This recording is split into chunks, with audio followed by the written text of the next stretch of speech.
Descartes en 90 minutos es uno de los primeros en una serie de libros desenfadados y distintos que presentan la vida y la obra de los filósofos más importantes. En un relato a la vez estimulante e informativo, Paul Stratern ha entretejido en el texto las ideas principales de Descartes, de manera que son comprensibles tanto por estudiantes de filosofía como por los que no lo son. Descartes fue enviado a un internado a la edad de 8 años. Como el director del colegio era un amigo de la familia, el joven René tenía una habitación para él solo y podía levantarse cuando quería, que era hacia el mediodía. A pesar de ello, se llevaba todos los premios. El levantarse de la cama tarde fue un hábito al que se adhirió toda su vida, incluso cuando, sorprendentemente, se alistó en el ejército. Así pensaba él. Una introducción y un epílogo sitúan la obra de Descartes dentro del panorama de la filosofía. También se ofrece una completa lista cronológica. Finalmente, una selección de citas de las meditaciones y del discurso del método de indicación de sus intenciones,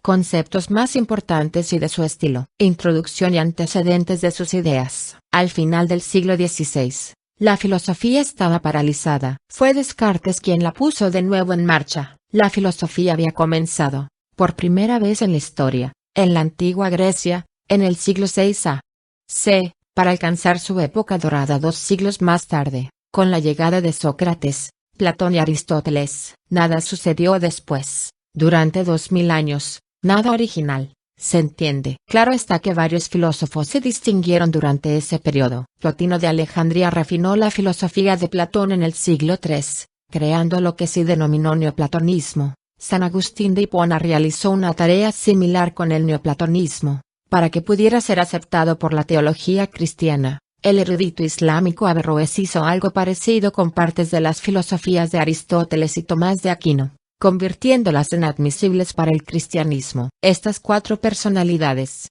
muy dispares entre sí, hicieron avanzar el curso de la filosofía, pero ninguno de ellos produjo una filosofía propia completamente nueva. Sus trabajos fueron esencialmente exégesis, comentarios y elaboraciones de las filosofías de Platón y Aristóteles. De este modo, estos 2 filósofos paganos, y sus paganas filosofías, se convirtieron en pilares de la Iglesia cristiana. Con este truco intelectual de magia se fundó la escolástica, como se denominó a la actividad filosófica durante la Edad Media, y que, orgullosa de su falta de originalidad, pasó a ser la filosofía de la Iglesia. Nuevas ideas filosóficas solo traían como consecuencia la herejía, la Inquisición y la hoguera. Las ideas de Platón y Aristóteles fueron poco a poco enterradas bajo capas de comentarios cristianos teológicamente correctos, y la filosofía se fue agostando. Casi todos los campos del esfuerzo intelectual habían alcanzado este estadio moribundo a mediados del siglo XV. La Iglesia reinaba indiscutible sobre todo el mundo medieval, aunque las primeras grietas comenzaban a aparecer en este vasto edificio de certidumbre intelectual. Irónicamente, el origen principal de estas grietas fue el mismo mundo clásico que había engendrado a Platón y Aristóteles. Gran parte del saber que se hallaba perdido u olvidado durante la Edad Media comenzó a salir a la luz, inspirando un renacer del conocimiento humano. El Renacimiento trajo consigo un nuevo punto de vista humanístico. Fue seguido por la Reforma, que terminó con la hegemonía de la Iglesia, aunque, un siglo después de estos cambios que habían transformado a Europa, la filosofía permanecía empantanada en el escolasticismo. Este llegó a su fin con Descartes, quien produjo una filosofía apta para la nueva época, filosofía que se extendió rápidamente por Europa, con el máximo honor de recibir el nombre de su fundador, cartesianismo. Vida y obras. Descartes no hizo ni el más mínimo trabajo útil en toda su vida. En distintos periodos se define a sí mismo como soldado, matemático, pensador y caballero, pero este último apelativo es el que mejor describe su actitud ante la vida, a la vez que su nivel social. Su inclinación juvenil hacia una vida ociosa y placentera se convirtió pronto en rutina. Vivía de sus ingresos privados, se levantaba de la cama al mediodía y viajaba un poco cuando le apetecía. Y eso era todo. Nada de dramas, ni esposas, ni triunfos, ni fracasos públicos. Y, sin embargo, Descartes es, sin duda, el filósofo más original en los 15 siglos que siguen a la muerte de Aristóteles. René Descartes nació el 31 de marzo de 1596 en la pequeña ciudad de La Haye, a unos 45 kilómetros al sur de Tours, un lugar que ha sido renombrado Descartes y en el cual se puede visitar la casa donde nació y la iglesia de San Jorge, del siglo XII, donde fue bautizado. René era el cuarto hijo. Su madre moriría de parto al año siguiente. Su padre Joachim era juez en la Corte Superior de Bretaña, que se reunía en Rennes, a unos 200 kilómetros, de modo que Joachim estaba en casa menos de la mitad del año. Se casó pronto otra vez y René fue criado en casa de su abuela, sintiendo un especial afecto por su aya, a la que guardó toda su vida la más cariñosa estima y a la que mantuvo hasta el día de su muerte. Descartes pasó una infancia solitaria, la soledad acentuada por su naturaleza enfermiza, y aprendió rápidamente a vivir sin compañía. Se sabe que era introspectivo y reservado desde sus primeros años, un niño de semblante pálido, con cabellos espesos y rizados y grandes ojeras, deambulando por el huerto con su chaqueta negra y sus calzones hasta la rodilla, un ancho sombrero negro en la cabeza y una larga bufanda de lana alrededor de su cuello. A la edad de 8 años, Descartes fue enviado interno al colegio de los jesuitas que se había abierto recientemente en La Fleche. Esta escuela estaba destinada a la educación de la pequeña nobleza local, que anteriormente pasaba de tales asuntos en favor de la caza, la cetrería y desganados sermones en el hogar. El rector del colegio era amigo de la familia Descartes, de modo que el frágil René tuvo una habitación para él solo y se le permitió levantarse cuando quisiera. Como todo el que goza de tal privilegio, Descartes se levantaba al mediodía, una costumbre que conservó estrictamente el resto de su vida. Mientras los demás alumnos eran intimidados por jesuitas rencorosos y engreídos, versados fanáticamente en los intrincados rincones de la escolástica, el joven e inteligente Descartes podía dedicarse a sus estudios en una atmósfera más relajada, levantándose a tiempo para la comida y tomando lecciones de equitación, esgrima y flauta por la tarde. Cuando llegó el día de dejar la escuela, Descartes había aprendido mucho más que cualquier condiscípulo y su salud se había recuperado completamente, salvo una persistente hipocondría que cultivó cuidadosamente durante el resto de su vida, por lo demás notablemente saludable. A pesar de que se había llevado todos los premios, Descartes mantuvo una honda ambivalencia hacia su educación, la consideraba como una colección de disparates, rutinarias repeticiones de Aristóteles incrustadas de siglos de interpretaciones, la sofocante teología de Aquino con respuestas para todo, pero que en realidad no respondía nada, un senegal de metafísica. Nada de lo que aprendió parecía ofrecer ninguna certeza, aparte las matemáticas. Con una vida desprovista de certidumbres en el hogar, de familia y de contactos sociales significativos, Descartes buscaba ansiosamente la certeza en el único dominio en que se sentía a gusto, el intelecto. Dejó la escuela decepcionado, convencido de que no sabía nada, como Sócrates antes que él. Pero las matemáticas proporcionaban solamente una certeza impersonal, la única otra certeza que conocía era Dios. Al dejar Descartes La Fleche a la edad de 16 años, su padre le envió a estudiar leyes en la Universidad de Poitiers. La intención de Joachim era que René llegara a una posición respetada en la profesión,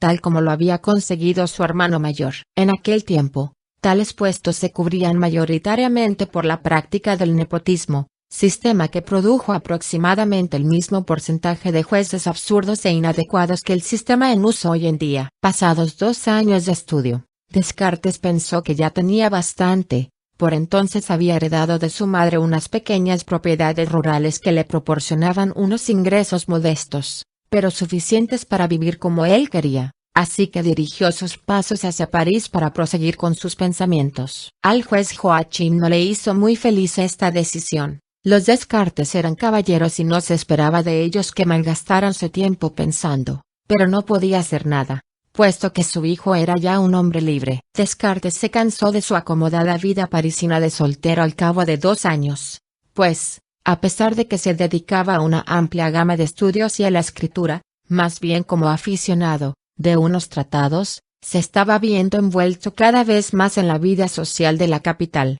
lo que le parecía en extremo fastidioso. No es que esto fuera el resultado de una reflexión sobre la sociedad parisina de moda en aquel tiempo, que le hiciera pensar que esta sociedad era más fastidiosa que las otras, sino más bien que, para Descartes, todas las vidas sociales eran igualmente aburridas. Descartes se refugió en un tranquilo rincón del Faubourg St. Germain, donde absolutamente nadie visitaba absolutamente nadie y donde vivió recluido y dedicado a pensar en paz. Este había de ser su modo de vida favorito siempre. Sin embargo, después de la tranquilidad de unos pocos meses, cogió de repente las maletas. Descartes parece haber tenido dos obsesiones en delicado equilibrio: la soledad y los viajes. No sintiéndose nunca próximo a los otros hombres, no buscaba su compañía y no habiendo conocido nunca un verdadero hogar, no deseaba crear uno propio, así que permanecería toda su vida inquieto y solitario. Con esto, parece todavía más extraña la siguiente decisión de Descartes de alistarse en el ejército, cosa que hizo en Holanda en 1618, donde firmó como oficial sin paga en el ejército protestante del príncipe de Orange, que se preparaba a la sazón a defender las Provincias Unidas de los Países Bajos contra los católicos españoles, deseosos de recuperar su antigua colonia. ¿Qué hicieron los holandeses con este huraño caballero católico, sin experiencia militar, que solo había hecho un poco de esgrima y equitación en la escuela? Es difícil de imaginar. Descartes no sabía holandés entonces e insistía en su rutina de levantarse de la cama al mediodía. Quizá les pasó desapercibido, si es que se quedaba en su tienda escribiendo un tratado de música o algo parecido. Hoy en día habría sido seguramente acusado de espía, pero parece ser que entonces los militares sopesaban correctamente la importancia de los espías y aceptaban cualquier recluta, sin importarles la nacionalidad, su lealtad, ni incluso su disposición a participar en la actividad militar.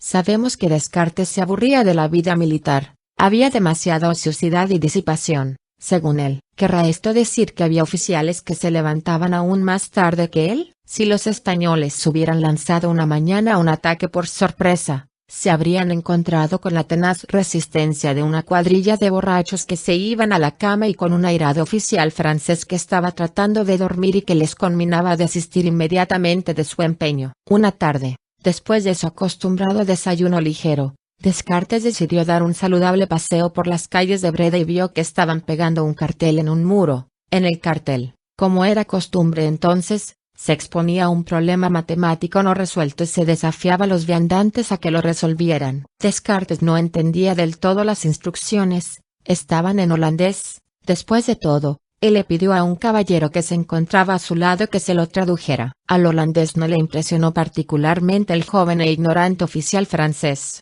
así que le respondió que se lo traduciría solo si el francés estaba dispuesto a hacer el esfuerzo de resolver el problema y mostrarle la solución. La tarde siguiente, el joven oficial francés se presentó en la casa del holandés, quien, sorprendido, vio que el oficial francés no solo había resuelto el problema, sino que además lo había hecho de manera extremadamente brillante. El primer biógrafo de Descartes, Adrien Baillet, nos dice que así es como Descartes conoció a Isaac Beckman, el renombrado filósofo y matemático holandés. Los dos habrían de conservar una estrecha amistad y se escribieron con regularidad durante 2 décadas, con un par de interrupciones breves, debidas a choques entre distintos temperamentos matemáticos. Yo estaba dormido y usted me despertó, escribió Descartes a Beckman, y fue él, en efecto, quien revivió el interés de Descartes por las matemáticas y la filosofía, durmiente desde que dejó la Fleche. Más o menos un año estuvo Descartes en el ejército holandés,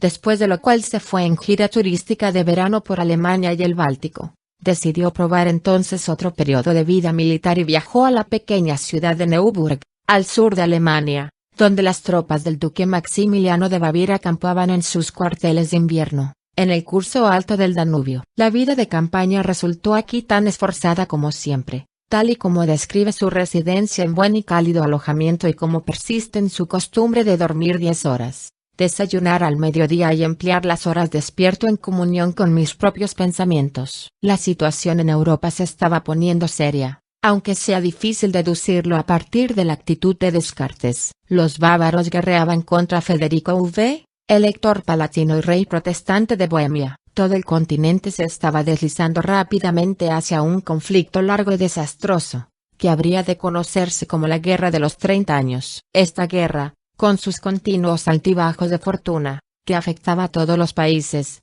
desde Suecia hasta Italia, proseguiría hasta prácticamente el final de la vida de Descartes, dejando áreas extensas de Europa, especialmente en Alemania, devastadas y abandonadas. Pero el efecto en Descartes de esta guerra, aun cuando estaba en el ejército, parece haber sido mínimo. No obstante, uno no puede por menos que sospechar que este persistente trasfondo de incertidumbre política, añadido a las propias incertidumbres psicológicas de Descartes, debe de algún modo haber contribuido a la profunda necesidad interior de certeza que había de caracterizar toda su filosofía. Mientras tanto, caía el invierno bávaro y lo cubría todo de nieve honda, blanda, suave. Descartes sentía tanto frío que se puso a vivir en una estufa. Esto se interpreta generalmente como una pequeña habitación calentada por una estufa, como es uso frecuente en Baviera, pero Descartes se describe a sí mismo viviendo dans un peu con acento circunflejole, lo que significa literalmente en una estufa. Un día que Descartes estaba sentado en su estufa tuvo una visión. No está claro qué vio exactamente, pero parece ser que esta visión contenía una imagen matemática del mundo y esto convenció a Descartes de que el funcionamiento de todo el universo podría ser descubierto mediante la aplicación de una ciencia matemática universal. Esa noche, en su cama, Descartes tuvo 3 sueños muy intensos. En el primero, caminando hacia la iglesia de su viejo colegio en La Fleche, se encuentra de pronto luchando contra un viento irresistible y, al volver la cabeza para saludar a alguien, el viento le arroja contra la pared de la iglesia. Entonces, desde el medio del patio, alguien le grita que un amigo suyo tiene un melón que desea darle. En el sueño siguiente, Descartes, sobrecogido de terror, escucha un ruido como el estallido de un relámpago, tras lo cual la oscuridad de su habitación se colma de millones de chispas. El último sueño es menos claro. En el transcurso del sueño, ve un diccionario y un libro de poesías sobre su escritorio. A estos siguen acontecimientos por lo general incoherentes y muy simbólicos, que siempre hacen las delicias del soñador y aburren a todos los demás. Descartes decide, en sueños, interpretar esos acontecimientos. Todo esto podía habernos proporcionado una buena visión de cómo Descartes se veía a sí mismo, pero, por desgracia, su biógrafo Baillet es bastante confuso en este punto. Lo sucedido aquel día de invierno y la noche siguiente, 11 de noviembre de 1619, habían de tener un efecto probando y duradero en Descartes. Creía que aquella visión y los sueños subsiguientes eran una llamada divina que había de dar a Descartes la confianza en su vocación que tanto necesitaba, a la vez que la certidumbre de que sus descubrimientos, no siempre apoyados en argumentos, eran correctos. De no ser por esta experiencia, es posible que el brillante diletante no se hubiera dado cuenta nunca de su vocación. No deja de ser irónico que Descartes, el gran racionalista, encontrara su inspiración en una visión mística y en unos sueños irracionales. Esta parte del pensar de Descartes se ignora por lo general en los liceos franceses, donde el gran héroe e hipnófilo galo es tenido por racionalista ejemplar. Ni que decir tiene que los sueños de Descartes han dado lugar a las más variadas explicaciones. Según el filósofo y astrónomo holandés Huygens, quien había de cartearse después con Descartes, estos sueños eran el resultado de que el cerebro de Descartes se había calentado demasiado en la estufa. Otros han sugerido indigestión, exceso de trabajo, falta de sueño, crisis mística, o el hecho de que se había adherido recientemente a los Rosacruces. El melón, a cuya existencia entre bastidores se alude en el primer sueño, fue motivo de mucho regocijo entre los lectores de la biografía de Descartes del siglo XVIII, pero llegó a ser asunto más serio con la llegada de la era psicoanalítica. No veo interés en detenerse en detalles melonares, baste con decir que, para un comentarista, Freud dio una interpretación bastante arbitraria del melón. Como consecuencia de su visión y de los sueños que la siguieron, Descartes prometió dedicar su vida a sus estudios e ir en peregrinación a dar gracias a Nuestra Señora de Loreto, en Italia, así que resulta sorprendente ver que Descartes continúa deambulando sin objetivo concreto por Europa durante 5 años más, antes de acercarse a Loreto, y aún 2 años más antes de ponerse a trabajar. Tenemos pocos detalles precisos de la vida de Descartes en ese periodo de 7 años de vida vagabunda, como él la llama. Probablemente se unió al ejército húngaro, pero la guerra de los 30 años iba ahora realmente en serio y el caballero oficial Descartes no era muy amigo de las campañas muy activas. Se sabe que, después de dejar el ejército, viajó a través de Francia, Italia, Alemania, Holanda, Dinamarca y Polonia, siempre circundando hábilmente las regiones donde miembros más dedicados de su profesión hacían la guerra de los 30 años. No siempre pudo eludir la violencia. De visita a una de las islas frisias, probablemente Schiermonnikoog, alquiló un barco para llegar a tierra firme. Los marineros lo tomaron, erróneamente, por un rico mercader francés y planearon robarle, mientras Descartes observaba desde la cubierta cómo la línea de la playa se alejaba detrás del mar gris. Los marineros conspiraban en holandés a la vez que manejaban las sogas, tramaban darle un golpe en la cabeza, tirarlo por la borda y robar el oro que estaban seguros se escondía en su baúl. Por desgracia para ellos, el pasajero había adquirido nociones de holandés en sus viajes, de modo que los desafortunados Schiermonnikogianos se encontraron frente al brioso caballero oficial Descartes blandiendo su espada y, rápidamente, se echaron atrás. En algún momento de este periodo, probablemente en 1623, Descartes regresó a su casa de La Haye, vendió todas sus propiedades y, con su importe, compró bonos que le producirían buenos ingresos el resto de su vida. Se podía pensar que aprovecharía el viaje para visitar a su familia, pero nada más lejos de la verdad. Descartes nunca disputó con su familia, pero mostró siempre despego hacia ella y, a pesar de sus frecuentes viajes por Europa, no se presentó a las bodas de su hermano ni de su hermana y ni siquiera visitó a su padre en su lecho de muerte. Hacia el final de este periodo, Descartes pasaba cada vez más largas temporadas en París, en donde se encontró con un antiguo condiscípulo de la Fleche, Marin Mersenne, que había profesado en la iglesia. El padre Mersenne era un hombre de letras muy respetado y estaba en contacto con las mejores mentes matemáticas y filosóficas de Europa. Desde su celda en París, que era algo así como la cámara de compensación de las últimas ideas en matemáticas, ciencias y filosofía, se escribía con personajes como Pascal, Fermat y Gassendi. Era esta la amistad que justamente convenía a Descartes y, así, se comunicó por carta con Mersenne toda su vida, enviándole manuscritos y sometiendo a la aprobación de éste sus ideas, tanto en lo referente a su validez cuanto para determinar si entraban en conflicto con las enseñanzas de la Iglesia. Descartes pasaba la mayor parte de su tiempo encerrado en su habitación, estudiando, aunque a veces algunos amigos se presentaban para examinar ideas con él e incluso para persuadirle a asistir a alguna recepción formal. Una anécdota relata que Descartes estaba presente en la residencia del nuncio papal, cuando cierto médico llamado Chandoux daba una conferencia para presentar su nueva filosofía. Al final de la charla, Descartes procedió a destrozar esta nueva filosofía con la ayuda de razonamientos matemáticos rigurosos, a lo que Chandoux no supo replicar. Chandoux volvió a encontrarse en una situación similar 3 años más tarde, cuando tuvo que defenderse de la acusación de haber falsificado algo más tangible que ideas filosóficas, por lo que terminó en la horca. Después de seguir atentamente los hábiles argumentos de Descartes, el cardenal de Berulle lo llevó aparte y le aconsejó vehementemente que dedicara su vida por entero a la filosofía. Este consejo fue decisivo. Puede ser que las visiones y los sueños inspiraran confianza en Descartes, pero fue precisa una encrucijada racional para que se decidiera a la acción. En 1628, Descartes se retiró al norte de Francia para recluirse y dedicarse por entero a sus pensamientos, pero sus amigos seguían visitándole. Así que viajó todavía más lejos para instalarse en aislamiento en Holanda, donde vivió durante 2 décadas hasta el año anterior a su muerte. Pero instalarse es un término relativo. En lo que respecta a Descartes, se sabe que cambió de casa al menos 18 veces durante los primeros 15 años de residencia en Holanda, y que hacía frecuentes viajes al extranjero cuando la rutina doméstica se la hacía insoportable. Solo el padre Mersenne conseguía estar al día con sus señas,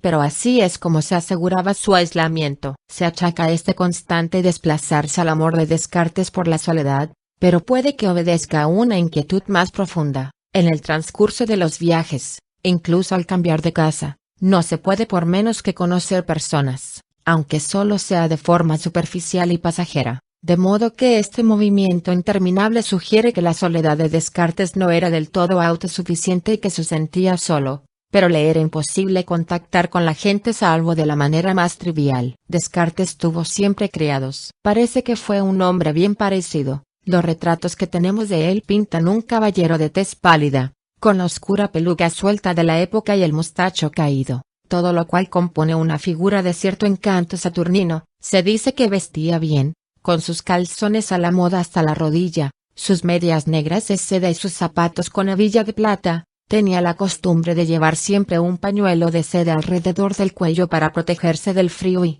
en la calle, un grueso abrigo y una bufanda de lana. Siempre llevaba su espada. Se dice que era sensible al menor cambio de temperatura que, según decía, afectaba la debilidad heredada de su pecho, aunque esto no impidió que pasara años viajando por toda Europa, desde Italia hasta Escandinavia, ni que eligiera Holanda para vivir, un país notorio por su lluvia, niebla y hielo, donde, según un visitante francés, había 4 meses de invierno, seguidos de 8 meses de frío. Sin embargo, Holanda ofrecía una gran ventaja. En el siglo XVII era la zona franca de la mente europea, donde, a diferencia con otras naciones, no había que pagar peaje por las ideas. Los tolerantes holandeses habían prescindido de impuestos tan gravosos como la Inquisición, la herejía, el tormento y la hoguera, honores reservados a los pensadores originales en el resto de Europa. De los 4 grandes pensadores que crearon una filosofía original en el siglo XVII, 3 Descartes, Spinoza y Locke, vivieron algún tiempo en Holanda. El otro, Leibniz, vivía al otro lado de la frontera, en Hannover, y visitó Holanda varias veces.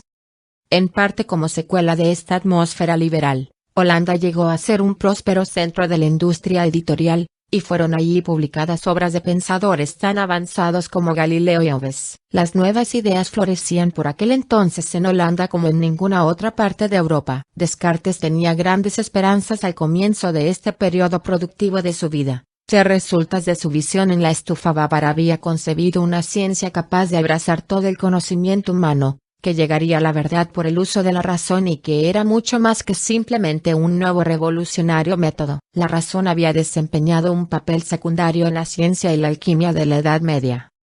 Descartes había concebido un sistema que no solo incluiría todo el conocimiento, sino que lo unificaría y estaría libre de todos los prejuicios y suposiciones, estaría basado solo en la certeza, comenzaría por los principios básicos, evidentes en sí, y construiría a partir de ellos. Descartes presentía que inmensas ventajas resultarían de su sistema y, lleno de entusiasmo, predijo que cuando este nuevo método científico se aplicara a la medicina, sería posible detener el proceso de envejecimiento. Este era un sueño persistente en Descartes. 10 años más tarde escribiría al sabio holandés Huygens, a pesar de su lamentable estado físico, que esperaba vivir más de 100 años. Aunque en la última década de su vida rebajó algo esta estimación. Descartes empezó escribiendo un tratado sobre las reglas para la dirección del espíritu, con idea de que, para descubrir la ciencia universal, tenemos primero que adoptar un método adecuado de pensar. Este método consistía en seguir las 2 reglas de operación mental siguientes, intuición y deducción. Definía la intuición como, la concepción, sin ninguna duda, formada por la sola luz de la razón, de una mente atenta y clara, mientras que la deducción era, la inferencia necesaria a partir de otros hechos que son conocidos como verdaderos. El célebre método de Descartes, conocido como método cartesiano, se basa en la aplicación correcta de estas 2 reglas del pensar. Descartes se había ganado ya una gran reputación como pensador en una amplia gama de materias filosóficas y científicas. En marzo de 1629, el Papa y algunos ancianos cardenales empezaron a observar ovnis en el cielo de Roma. Al ponerse el sol se formaba un halo solar con puntos de luz brillante girando en órbitas. Se enviaron cartas a Descartes y otros sabios importantes preguntándoles su opinión sobre el fenómeno. Descartes estaba tan intrigado que se concentró en el asunto, dejando de lado su tarea filosófica. Tenía sus sospechas sobre la causa de tales fenómenos, pero no quiso comprometerse hasta pasados varios años, cuando hubo completado todo un tratado sobre la materia. Mientras tanto, una fuente vaticana había encontrado su propia explicación. Estos fenómenos eran causados por ángeles que estaban cambiando el escenario celestial, preparándolo para el segundo advenimiento. Descartes sugería que las luces en el cielo eran producidas por meteoros. Por desgracia, la ciencia moderna ha propuesto una explicación que suena aún más inverosímil que la del Vaticano. Se nos dice que estos fenómenos, llamados ahora parelia, se producen cuando el sol brilla a través de una nube delgada, compuesta de cristales hexagonales de hielo que caen con su eje principal en vertical. Hoy se considera que cristales que significan vales en formación en la atmósfera son más probables que ángeles, y las explicaciones simples como la de Descartes son el hazmerreír de la corte. Entre este y otros asuntos vivía Descartes, en lo que fue una breve y posiblemente única etapa en la historia del pensamiento humano. Las nuevas explicaciones propuestas por las mejores cabezas filosóficas y científicas de ese periodo eran en muchos casos a la vez plausibles y comprensibles, tendían a la racionalidad, sus conceptos generales eran sencillos y dejaban espacio a la contemplación de los misterios últimos. No es probable que la humanidad experimente otra época como esa. A partir de entonces se hizo cada vez más difícil entender la verdad, salvo en los campos, cada vez más limitados, accesibles a la comprensión. Cada vez se sabría más y más acerca de menos y menos. Una vez establecidas las reglas para el buen funcionamiento de la mente, Descartes dirigió la mirada hacia el mundo exterior y dedicó los 3 años siguientes a escribir un tratado sobre el universo, con ideas sobre una extensísima gama de asuntos, incluyendo los meteoros, la óptica y la geometría. Con el fin de proseguir sus estudios sobre anatomía, dio en visitar los mataderos, desde donde regresaba a su casa con varios especímenes ocultos bajo su capa para diseccionarlos en privado. Estos trabajos de Descartes dieron origen al estudio de la embriología. Una leyenda dice que, en una de sus visitas al matadero, Descartes vio un joven corpulento que estaba dibujando el cadáver desollado de un buey y que respondió a la pregunta de por qué había escogido tal modelo: «Vuestra filosofía nos quita el alma, yo la devuelvo en mis pinturas, hasta los animales muertos». Se dice que el joven artista era Rembrandt. Después de 3 años de intenso trabajo, Descartes tenía listo el manuscrito de su tratado sobre el universo para enviárselo al padre Mersenne antes de publicarlo en París, cuando una noticia de Roma cayó como un rayo: Galileo había sido acusado de herejía y obligado a jurar que rechazaba, maldecía y detestaba sus obras científicas, en particular su creencia en la teoría de Copérnico de que la Tierra giraba alrededor del Sol. Descartes pidió inmediatamente a su amigo Beckmann una copia de la obra de Galileo y encontró, consternado, que muchas de las conclusiones alcanzadas por Galileo eran las mismas que las suyas propias. Sin decir una palabra a nadie, Descartes puso a un lado su tratado sobre el universo para concentrar sus pensamientos en asuntos menos problemáticos. Esta obra no fue publicada sino después de la muerte de Descartes, e incluso entonces incompleta. La vida de Descartes estuvo siempre dividida por dicotomías. Ansiaba la paz y la soledad, pero su retraimiento le empujaba a viajar de manera obsesiva. Como atrevido pensador original se comprometía a seguir mis pensamientos hasta donde me quieran conducir, pero como hombre juró obedecer las leyes de mi país, adherirme a la religión de mis mayores y seguir el ejemplo de los hombres más sabios que conozca. Estaba convencido de que lo que había escrito en su tratado sobre el universo era correcto, pero también creía firmemente en el Dios de la Iglesia. Descartes fue acusado de cobardía, de ser en secreto ateo y de ni siquiera conocerse a sí mismo a pesar de todas sus meditaciones introspectivas, pero ninguna de estas acusaciones se sostiene. Puede que Descartes no estuviera hecho de la pasta de los mártires, pero eso no le convierte en un cobarde. Estaba convencido de que la Iglesia podía todavía acercarse a su punto de vista sin tener que desprenderse de sus dogmas escolásticos y, en cuanto a la tercera crítica,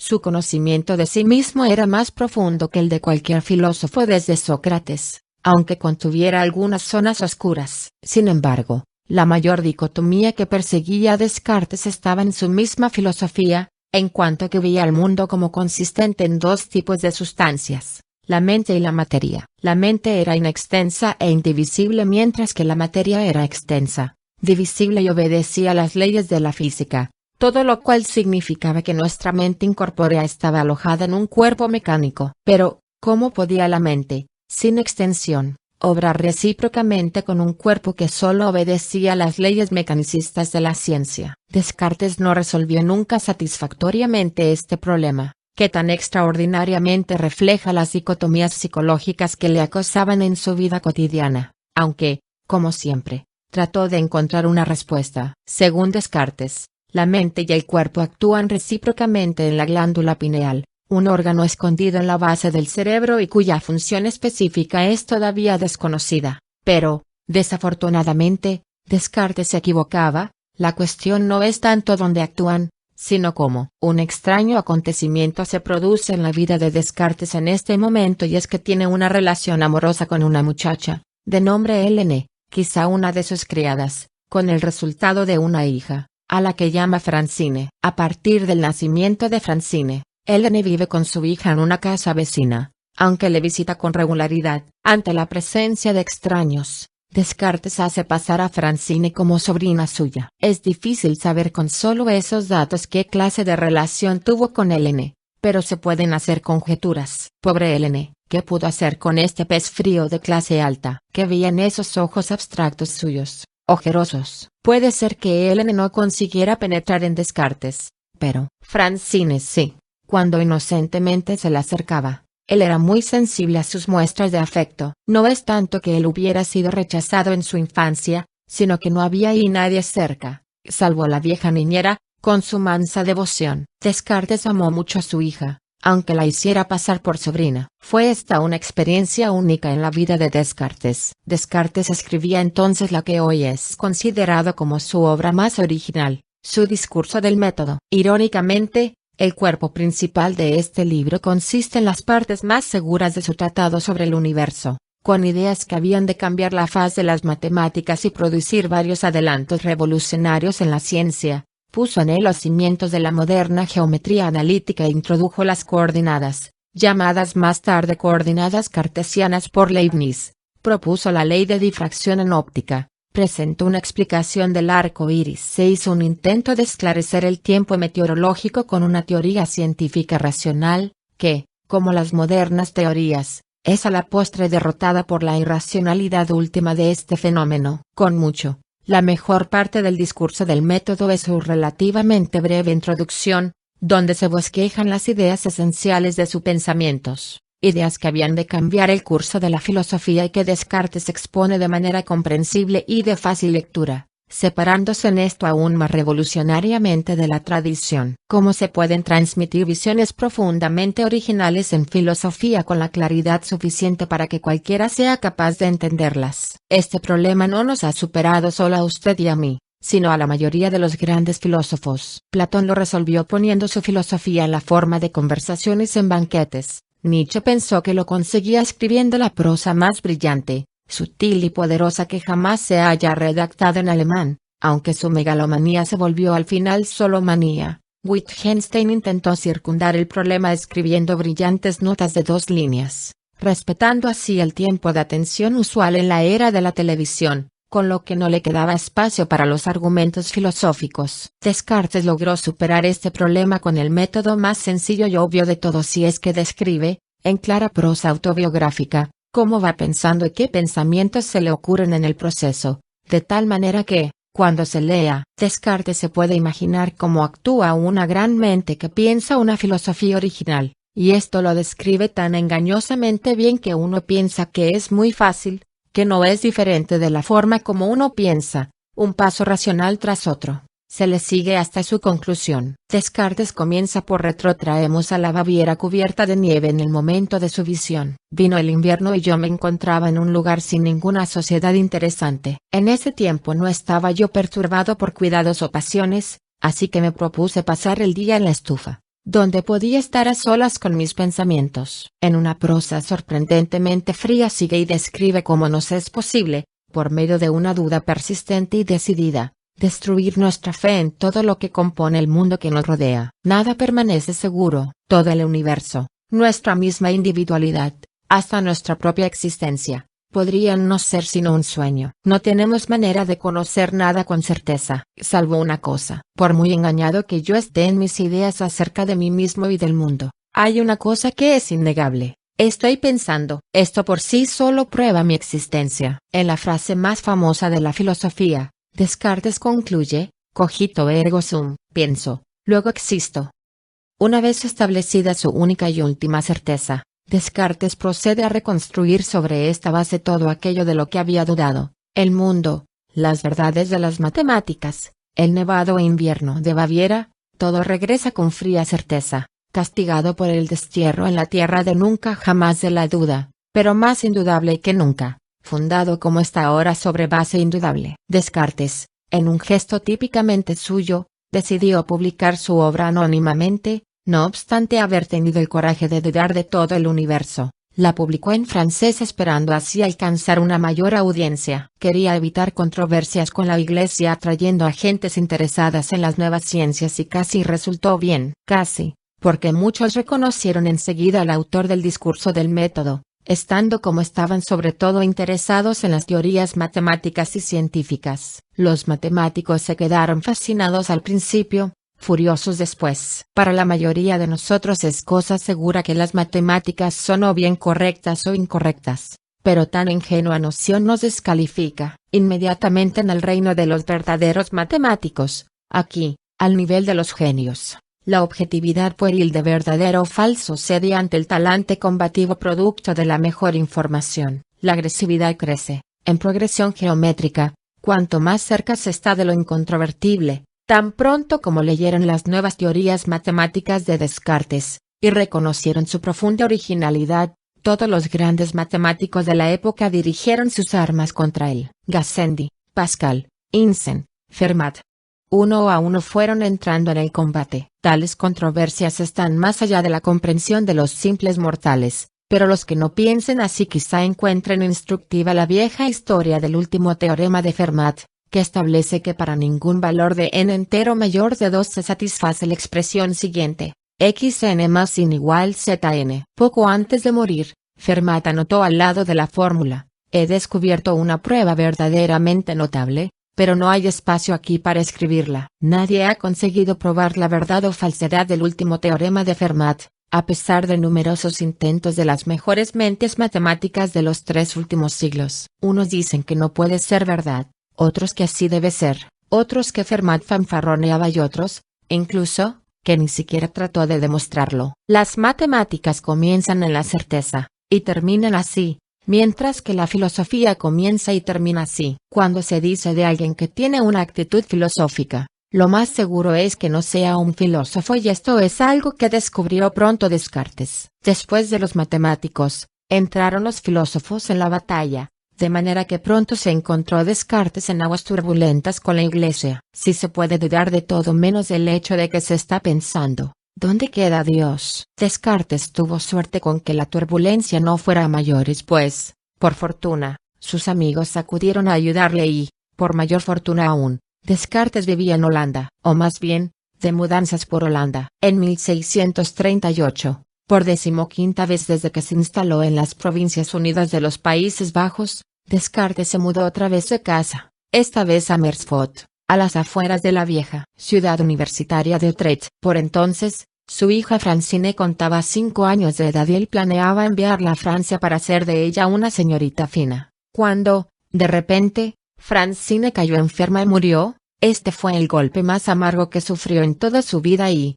según su biógrafo Bayet, lloró por su niña con tal ternura que parecía que el dolor del momento podía apagar todo pensamiento de eternidad. Esta tragedia ocurrió cuando Descartes estaba poniendo los toques finales a sus Meditaciones, que es considerada generalmente como su obra maestra y que, aunque no es de entrada tan atractiva como el discurso del método, está adornada de la misma gracia en el estilo y es un modelo de la expresión en francés del pensamiento abstracto. Descartes afirmaba galantemente que la había escrito con el fin de que las ideas abstractas resultaran estimulantes a las mujeres.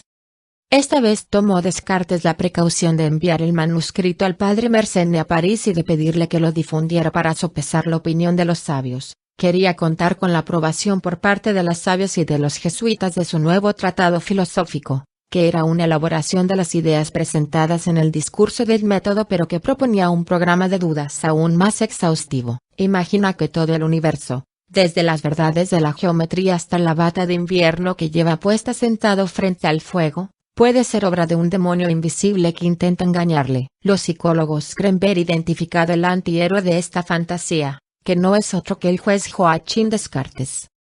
Una vez más, el trabajoso camino de dudas de la mente de Descartes llega a la misma pececita básica e indisputable y sobre ese evidente principio de certeza última reconstruye otra vez el universo, llega hasta probar la existencia de Dios con argumentos usados antes por San Anselmo y Tomás de Aquino más de 4 siglos antes, seguramente con idea de agradar a la Iglesia. El proceso de duda cartesiana no era original en sentido estricto, pero en su tiempo se consideró que sí lo era. Las dudas y conclusiones de San Agustín de 12 siglos antes no eran centrales en su pensamiento y habían sido totalmente ignoradas. Más próximo de Descartes en el tiempo, curiosamente, el filósofo portugués Francisco Sánchez había propuesto casi el mismo programa de duda total en su sorprendente tratado Quod nihil scitur, que no se sabe nada, publicado en 1581. Este tratado no atrajo mucha atención, por fortuna para Sánchez, pues pudo haber terminado sus días como un gran mártir filosófico a los 31 años en lugar de morir en confortable oscuridad en Toulouse a la madura edad de 73. Descartes no ambicionaba el martirio y,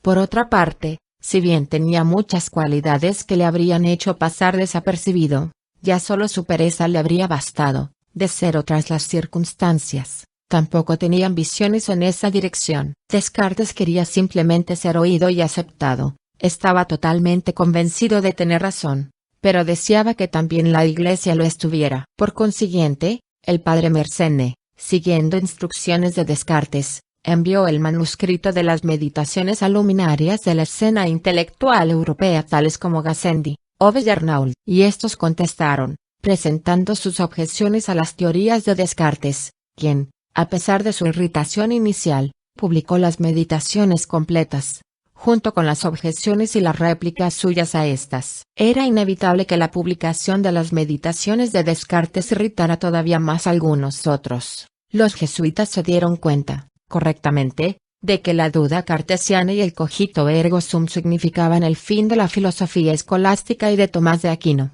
Pero, lo que era aún peor, esta vez la controversia se desbordó y llegó hasta Holanda, donde el rector de la Universidad de Utrecht acusó a Descartes de ateísmo y, astutamente, comparó a Descartes con Vanini, que había sido acusado de proponer pruebas intencionadamente débiles e ineficaces de la existencia de Dios. Vanini había sido quemado en la hoguera, en Toulouse, en 1619, quizá con la presencia al borde de la muchedumbre de un oscuro y viejo profesor portugués musitando para sí: Dios misericordioso. Al ataque del rector de la Universidad de Utrecht siguieron otros más dañinos e importantes nombres holandeses acusándole de herejía, que en aquellos tiempos, más que el ateísmo, era un asunto realmente serio. Por fortuna, el embajador francés intervino en ayuda de Descartes, de manera que todo se diluyó, aunque, durante algún tiempo, el nombre y la obra de Descartes no pudieron ser mencionados, ni favorable ni desfavorablemente, dentro de la Universidad de Utrecht, si bien esta prohibición fue levantada cuando el departamento de matemáticas se quejó de que no podían hacer nada en geometría. Descartes era ya famoso en toda Europa y no solo en el mundo intelectual, sino que era leído hasta por la realeza. La joven reina Cristina de Suecia se impresionó tanto al leer uno de sus libros que decidió invitarle a la corte. Descartes tenía que ir a Estocolmo para enseñarle filosofía. Para entonces los largos años de levantarse tarde y de meditaciones de caballero habían comenzado a surtir efecto en Descartes, que no se había mudado de casa en 4 años. A pesar de que solo contaba 53, estaba instalado en una pequeña propiedad en Egmond-Binnen, cerca del mar, a unos 30 kilómetros de Ámsterdam, donde meditaba sentado en un estudio octogonal que daba a un hermoso jardín. De vez en cuando, viajaba a París para discutir sus ideas con los adversarios amistosos de siempre, Gassendi, Pascal, Oves y Arnauld. La idea de un largo viaje al norte, a tierra de osos, entre hielo y rocas, como él llamaba a Suecia, no le resultaba apetecible, pero la reina Cristina era una mujer terca y decidida, que ya a los 33 años había impreso su marca en el reino. De solo 1,50 m de estatura, se entrenaba como un soldado y era de anchas espaldas. Se dice que era capaz de galopar durante 10 horas seguidas sin cansarse. Uno se pregunta cómo se sentiría el caballo. Cuando ascendió al trono se propuso convertir la capital, la acuática Venecia del Norte, en el París intelectual nórdico, pero, a pesar de sus denodados esfuerzos, seguía siendo la indiscutible Estocolmo del Norte, de manera que Descartes era su gran oportunidad y no estaba dispuesto a soltarle, así que, para reforzar su invitación, envió un almirante y un buque de guerra para recogerle. Descartes puso reparos, si bien de la manera más galante, y entregó al almirante una aduladora carta donde decía que su majestad fue creada a la imagen de Dios en mayor medida que el resto de la humanidad, pero rogaba que le excusara de gozarse en los rayos solares de su gloriosa presencia. Cristina pataleó, la corte tuvo un mal día, galopó en su caballo durante horas, y despachó otro barco de su flota a Holanda. Descartes, que había vencido a las más brillantes mentes de Europa en argumentación intelectual, hubo de rendirse finalmente y se embarcó hacia Estocolmo en octubre de 1649, donde la reina Cristina le hizo una ceremonia de bienvenida de 5 estrellas. Siguieron 2 audiencias con su majestad, que no parecía haber absorbido mucha filosofía con el estudio de sus obras y que enseguida decidió que asuntos más importantes requerían su atención. Descartes se quedó esperando con impaciencia durante 6 semanas, mientras se iba instalando el duro invierno sueco, que iba a ser el peor en 60 años, la ciudad helada durante 6 meses, tinieblas al mediodía y, a las afueras, los lobos aullando al viento gélido. Bajo la aurora boreal. Preocupada por que se desperdiciara tan gran cabeza en su capital,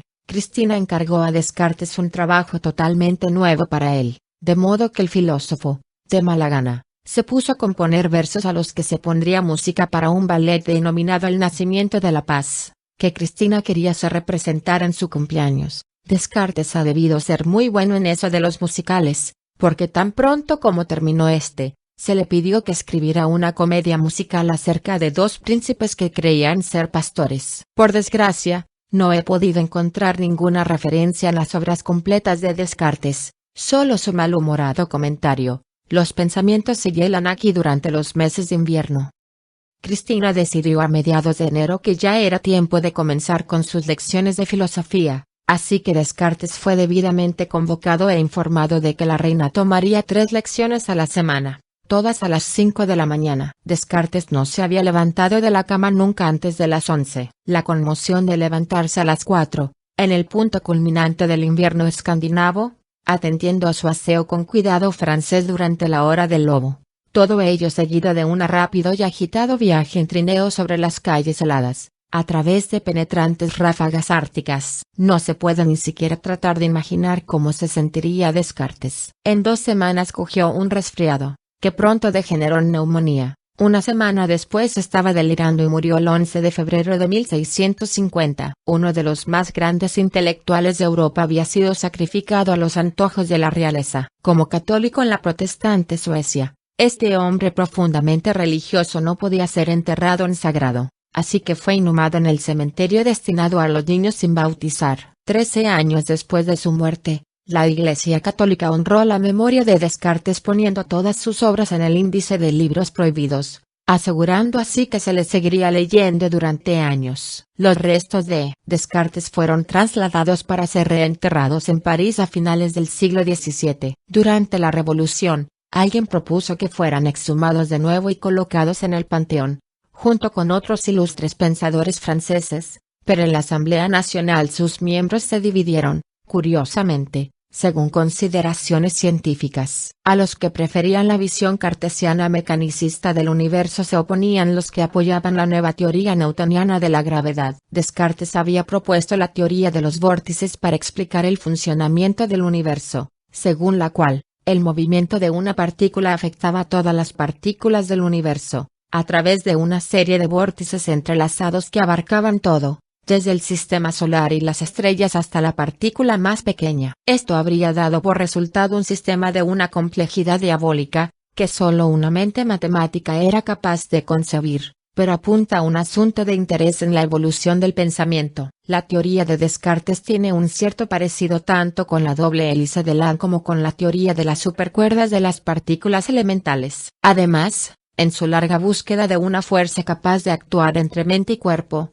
Descartes pensó en algo similar a las ondas de radio o la electricidad. Esto, según el pensador moderno Jean de Mandeville, apunta a la posibilidad de que el entendimiento humano evoluciona a lo largo de ciertas líneas conceptuales, independientemente de cuál sea su objeto.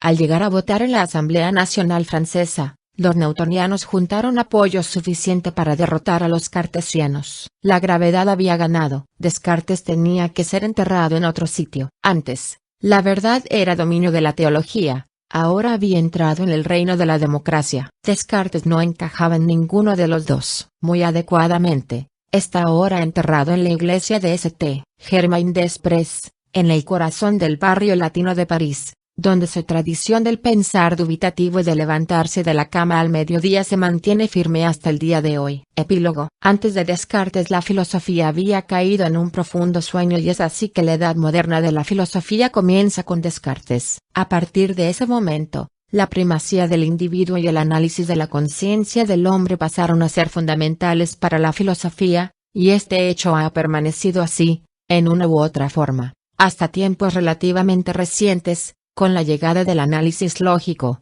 para el que la primacía del individuo y el análisis de la conciencia han sido reemplazados por la primacía del diccionario y el análisis de su contenido. La filosofía está otra vez a la espera de un Descartes que la despierte. Citas clave. Hace ya algún tiempo que advertí que, desde mi más temprana edad, había admitido como verdaderas muchas opiniones falsas, y que lo que he cimentado después sobre principios tan poco seguros no podía ser sino dudoso e incierto. De manera que era preciso tratar, de un vez para siempre, de deshacerme de todas las opiniones que había aceptado hasta entonces y recomenzar a fundarlas, si quería establecer algo firme y constante en las ciencias. Meditaciones, y, párrafo inicial. Y así como una multitud de leyes sirve a menudo de excusa a los vicios, de manera que un estado está mejor gobernado cuando tiene pocas, pero estrictamente observadas, así también, en lugar del gran número de preceptos que componen la lógica, creí que me bastarían los 4 siguientes,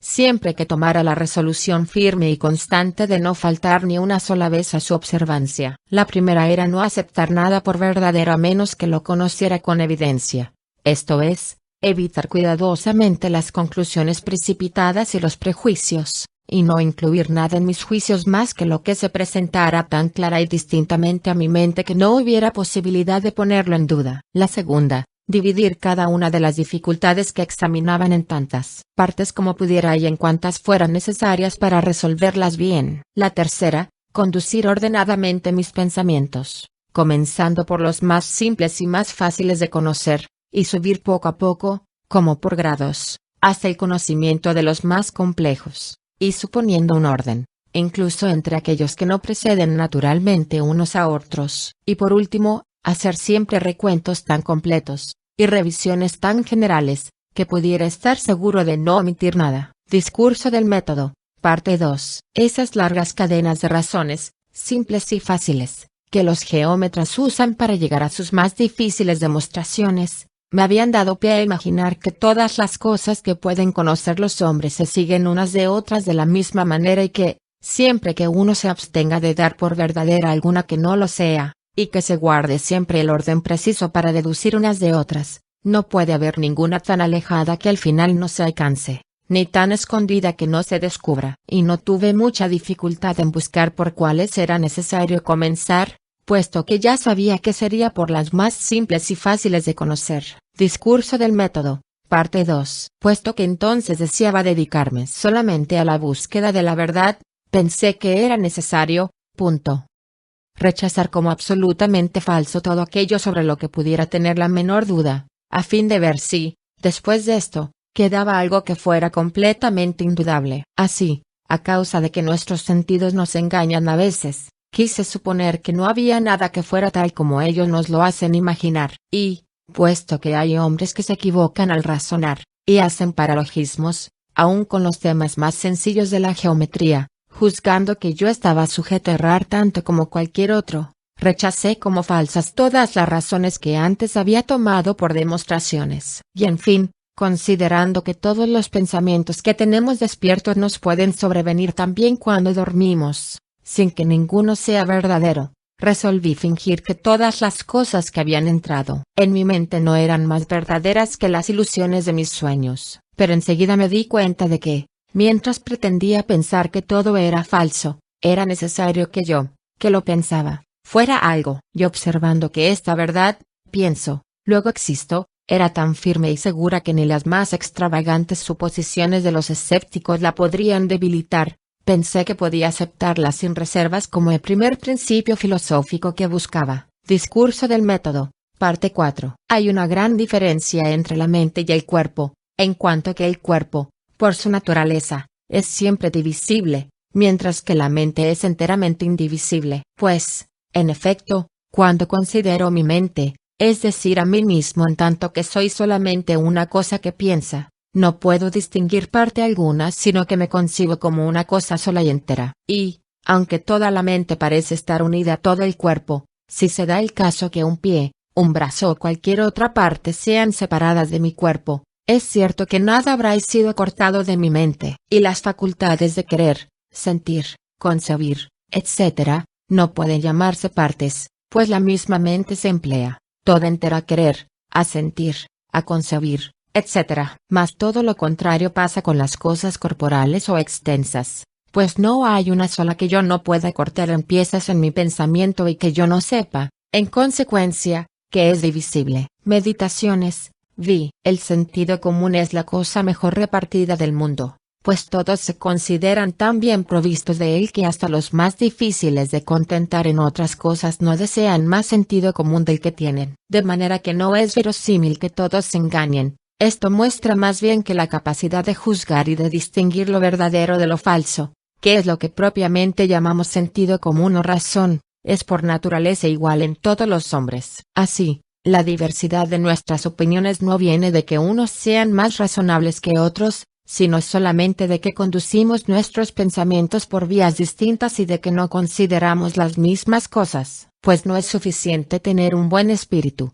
sino que lo principal es aplicarlo bien. Las almas más grandes son capaces tanto de los mayores vicios como de las mayores virtudes, y aquellos que caminan lentamente pueden avanzar mucho más, si siguen el camino recto, que los que corren y se alejan de él. Discurso del método. Parte 1. Cronología de fechas filosóficas importantes. Siglo VI a. C. Comienzos de la filosofía occidental con Tales de Mileto. Final siglo VI a. C. Muerte de Pitágoras. 399 a. C.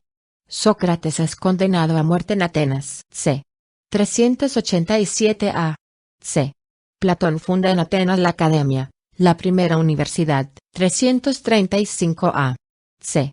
Aristóteles funda en Atenas el Liceo, escuela rival de la Academia. 324 d. C. El emperador Constantino traslada a Bizancio la capital del Imperio Romano. 400 d. C. San Agustín escribe sus Confesiones. La teología cristiana incorpora la filosofía. 410 d. C. Los visigodos saquean Roma. 529 d. C. El cierre de la Academia de Atenas por el emperador Justiniano marca el final de la era greco-romana y el comienzo de la Edad Media. Mitad del siglo XIII Tomás de Aquino escribe sus comentarios a Aristóteles. Época de la escolástica. 1453 Caída de Bizancio ante los turcos. Fin del Imperio Bizantino. 1492 Colón descubre América. Renacimiento en Florencia. Revive el interés por la sabiduría griega. 1543 Copérnico publica De Revolutionibus Orbium Caelestium, sobre las revoluciones de los cuerpos celestes, donde prueba matemáticamente que la Tierra gira alrededor del Sol. 1633 Galileo es obligado por la Iglesia a retractarse de la teoría heliocéntrica del universo. 1641 Descartes publica sus Meditaciones, inicio de la filosofía moderna. 1677 La muerte de Spinoza hace posible la publicación de su Ética. 1687 Newton publica Principia e introduce el concepto de gravedad. 1689 Locke publica su ensayo sobre el entendimiento humano. Comienzo del empirismo. 1710 Berkeley publica tratado sobre los principios del conocimiento humano, conquistando nuevos campos para el empirismo. 1716 Muerte de Leibniz. 1739-1741 publica el Tratado de la Naturaleza Humana y lleva el empirismo a sus límites lógicos. 1781 Kant, despertado de su sueño dogmático por Hume, publica la Crítica de la Razón Pura. Empieza la gran época de la metafísica alemana. 1807 Hegel publica la Fenomenología del Espíritu, punto culminante de la metafísica alemana. 1818 Schopenhauer publica El mundo como voluntad y representación, introduciendo la filosofía hindú en la metafísica alemana. 1889 Nietzsche, que había declarado Dios ha muerto, Sucumbe a la locura en Turín. 1921 Wittgenstein publica el Tractatus Logico-Philosophicus,